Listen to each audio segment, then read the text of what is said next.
લોકતંત્રનો મહાપર્વ એટલે દેશના પ્રધાનમંત્રી ચૂનવાનો એક અવસર આ લોકસભાની ચૂંટણીમાં સમસ્ત ભારતમાં એક બહુ જ ચેલેન્જિંગ અને દેશમાં પ્રથમવાર એવા ગતકડા એવા શબ્દોના પ્રયોગ જ્ઞાતિ દ્વેષ ઊભી કરવાનો, લોકોના માન સન્માનને ધ્યાને રાખવાનું, તમારી ભેંસ લઈ જવાની, તમારે ગાય લઈ જવાનો, તમારા મંગળસૂત્ર લઈ જવાના, એટલે પ્રધાનમંત્રીજીએ કોઈ મુદ્દો મૂક્યો નથી ચૂંટણીમાં. ત્યારે મને લાગતું કે પ્રધાનમંત્રી આપણે જાય છે રહ્યા, એમનો ફ્રસ્ટ્રેશન છે.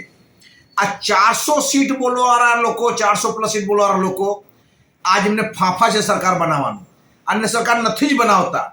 અને આજ 5 લાખની લીડ બોલવાવાળા 5 લાખ પ્લસ 5 લાખ ભુજના પણ ટાઉન હોલ મિટિંગ મને કહેતા 5 લાખ પ્લસ 5 લાખ પ્લસ આજ 2 લાખના ફાંફા છે જીત લેવા માટે, લીડ લેવા માટે. ક્યાંક આ બધા કામો માટે માત્ર ગુજરાતની જનતાને તો અભિનંદન આપું છું, આભાર વ્યક્ત કરું જ છું, પણ સાથે સાથે છત્રી સમાજ જેની અસ્મિતા જોડે ભારતીય જનતા પાર્ટી નેતાએ રમત કરી હતી, એ રમતનો જવાબ આપવા માટે, અસ્મિતાને સાચવવાનો જવાબ આપવા માટે છત્રી સમાજે ખૂબ મત આપ્યો છે. જેના કારણે આ ભાજપની સરકાર જે છે એને 5 લાખ લીડવાળી જે વાર્તા હતી, વાર્તાનો કાળભૂસ થયો છે. આજ ગુજરાતમાં 2 થી 3 સીટ જીતવા જઈ રહી છે આમ આદમી પાર્ટી અને કોંગ્રેસ મળીને, ઇન્ડિયા ગઠબંધન.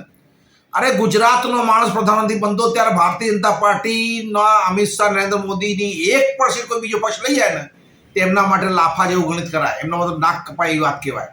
જો તમને એમને મધ્યપ્રદેશે સંપૂર્ણ સીટો આપી દીધી, ગુજરાત નથી આપતું, કારણ કે આમના પાપના ગળાઓ ભરાઈ ગયા છે.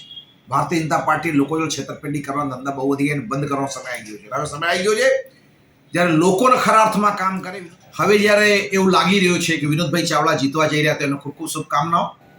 અને મારે એમને નિવેદન, ખાસ કરીને ભાજપના બધા કાર્યકર્તાઓ નેતાનું નિવેદન છે કે હવે તમે લોકો ગૌચર દબાવવાવાળા લોકો, માઇન્સ ખાવાવાળા લોકો, મિનરલ્સ વેચવાવાળા લોકો, ખાણ ખનીજમાં ચોરી કરવાના લોકો, જે મોટા મોટા ટાવર ચાલી રહ્યા છે, ઇલેક્ટ્રિકના વાયરો જઈ રહ્યા છે, થાંભલા જઈ રહ્યા છે, પવન ચક્કીઓ છે, એમાં ગરીબ ને નાના માણસોનું જમીનો કબજો કરવાના લોકો, એ બધા જોડે ન બેસતા હવે સામાન્ય જનતા જોડે બેસો અને વિકાસના કામ કરજો.